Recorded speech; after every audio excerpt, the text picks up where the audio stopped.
उमरिया जिला मुख्यालय स्थित होटल बांधवगढ़ पैलेस में प्रसिद्ध राजनीतिक विश्लेषक, किसान नेता, स्वराज इंडिया के संस्थापक एवं भारत जोड़ो अभियान के राष्ट्रीय संयोजक डॉक्टर योगेंद्र यादव सहित संगठन पदाधिकारियों की मौजूदगी में पत्रकार वार्ता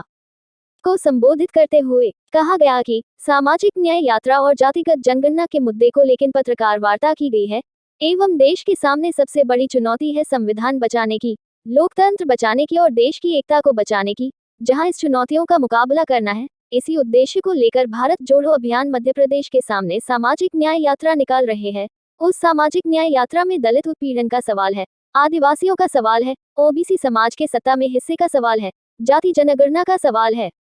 इस सभी प्रश्नों को लेकर प्रदेश में न्याय यात्रा निकाली जा रही है।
इस वक्त देश के सामने जो सबसे बड़ी चुनौती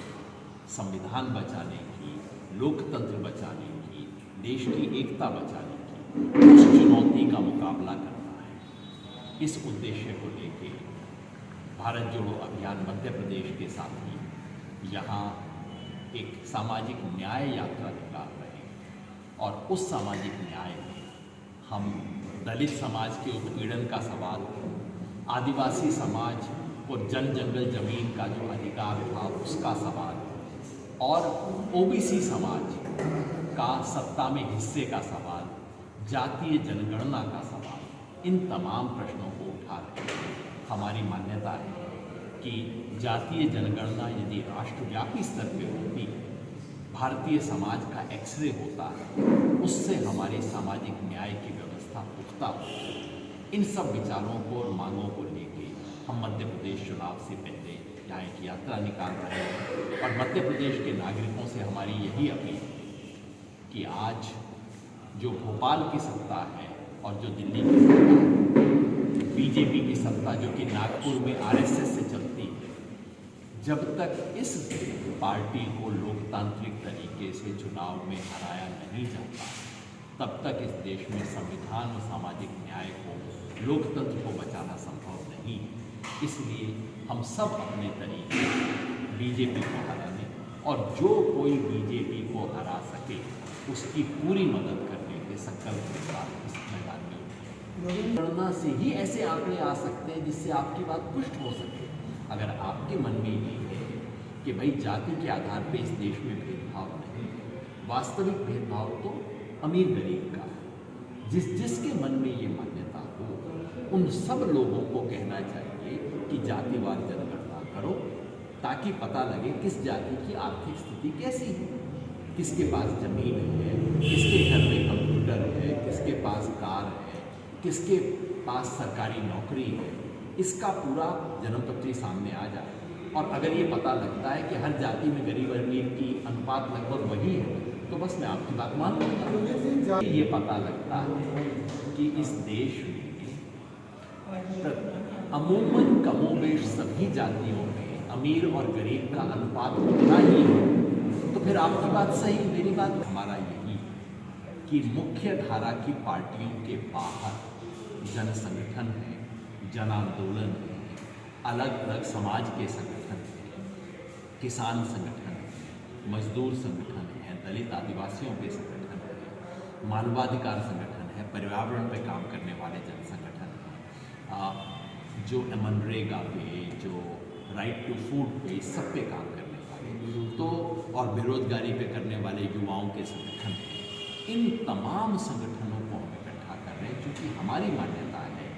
कि मुख्य धारा की पार्टियों के बाहर बहुत ऊर्जा है इस देश को बचाने की। बीजेपी अगर चुनाव जीतती है तो केवल इसलिए नहीं कि बीजेपी के पास शक्ति ज़्यादा है,